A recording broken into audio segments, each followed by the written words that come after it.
दिल्ली के पर्यावरण मंत्री ने प्रदूषण को लेकर एक अहम बैठक की। बैठक के बाद ही फैसला लिया गया कि दिल्ली में सरकारी और प्राइवेट दफ्तरों में 50% कर्मचारी घर से काम करेंगे।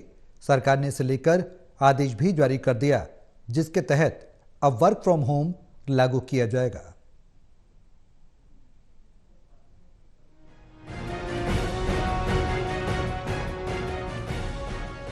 राजधानी में प्रदूषण के खिलाफ चल रहे युद्ध में दिल्ली सरकार ने एक बड़ा फैसला लिया है। दिल्ली के पर्यावरण मंत्री गोपाल राय ने बुधवार को घोषणा की कि दिल्ली में मौजूद सभी सरकारी दफ्तरों में 50% कर्मचारी घर से काम करेंगे।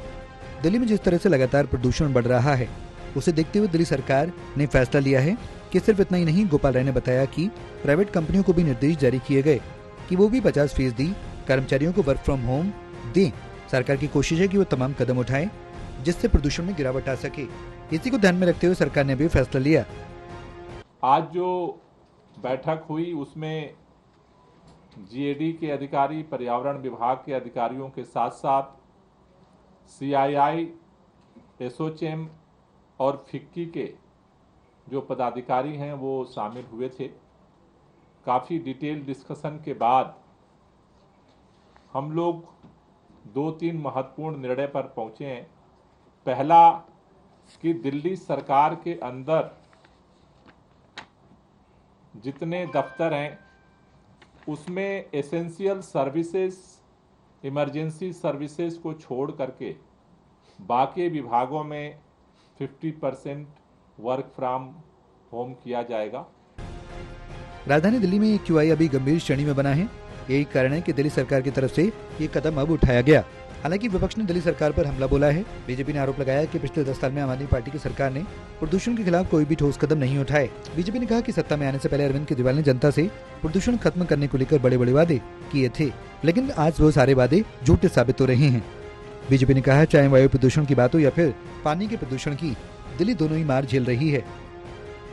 ना तो जमुना इस लायक है कि वहाँ स्नान या आचमन कर पाए।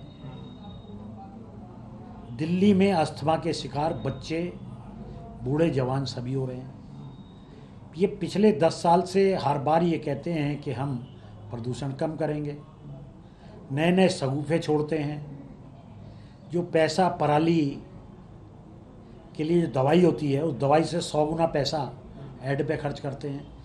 तो सिवा भ्रष्टाचार के कोई काम केजरीवाल सरकार कर नहीं रही है।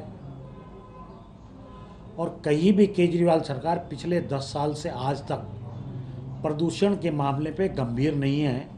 आने वाला साल गए साल से ज़्यादा भयावह रूप में प्रदूषण दिल्ली के नागरिकों को झेलना पड़ता है। एक्सपर्ट्स की माने तो राजधानी दिल्ली में प्रदूषण में गिरावट हवाओं के तेज चलने के साथ साथ बारिश से हो सकती है। एक्सपर्ट्स का कहना है कि मौजूदा स्थिति में प्रदूषण में बड़ी गिरावट देखने को नहीं मिल रही।